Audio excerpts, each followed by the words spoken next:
So before I start this video, I kind of want to give a huge shout out to Steven Suter. Um, he's my partner for this video, and even though he won't be appearing in this video, a large part of the research was done by him. So I feel it's necessary to give him the credit, obviously.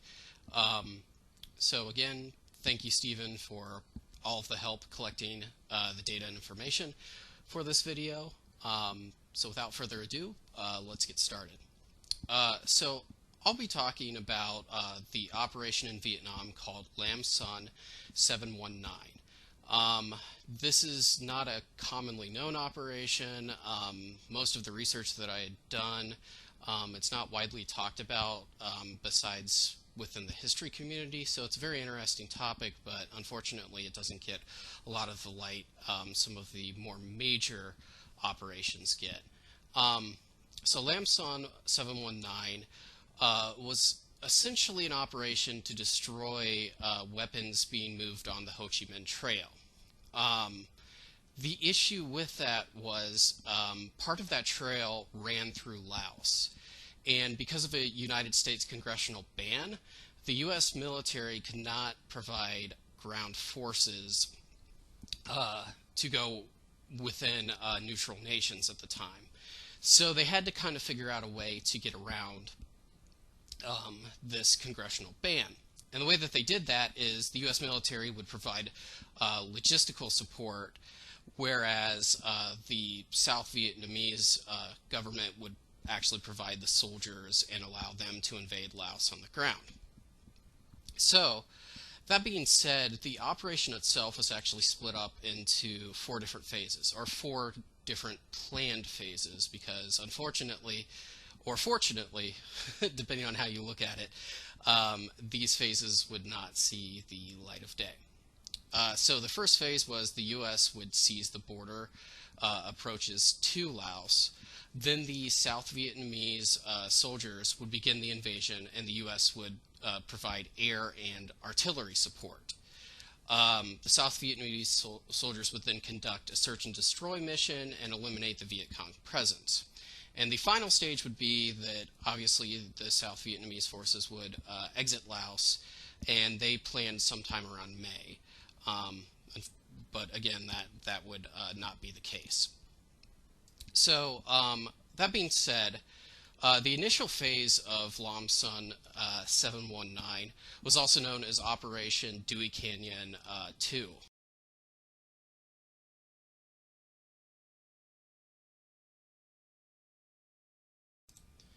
In this phase, the U.S. 1st Brigade 5th Infantry Division cleared the way for more than 20,000 South Vietnamese troops along the highway to occupy about 1,000 square miles of South Vietnam, close to the Laotian border. This was in preparation to launch the South Vietnamese offensive.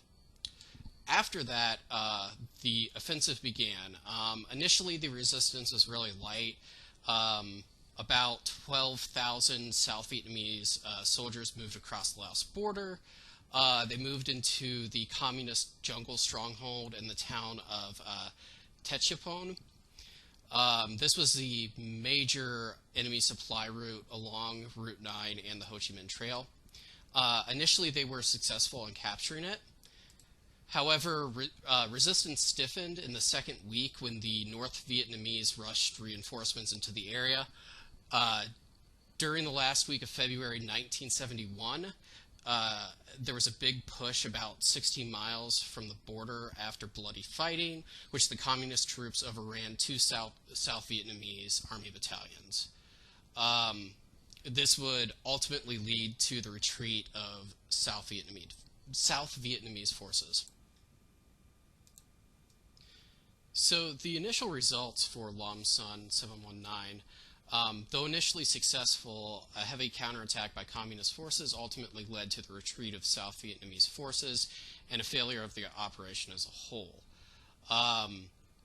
Observers also described the drive on North Vietnam's supply routes and depots as some of the bloodiest fighting within the war. Also, losses were very heavy. in this operation. The South Vietnamese lost almost 50% of their forces. U.S. aviation units lost 168 helicopters, another 618 were damaged. 55 U.S. crewmen were killed, 178 wounded, and 34 were missing in action. Though probably the biggest result of this action was the political results after the disaster of this operation. The invasion of a neutral country, especially with the congressional ban, did not bode well for the United States military, specifically because they kind of took that to a T, as in, we didn't have any ground forces there, therefore we were fine just by providing logistical support. However, there was already growing animosity with the Vietnam War, and this just fueled the protest movement within the United States and brought basically the United States one step closer to withdrawal within the conflict. That's the end of the video. I will provide the sources in the description below. There was also a really great video that I'll also link to, and it's called A Soldier's Story of Lam Son 719. It's a great History Channel documentary, so I'll also include that below.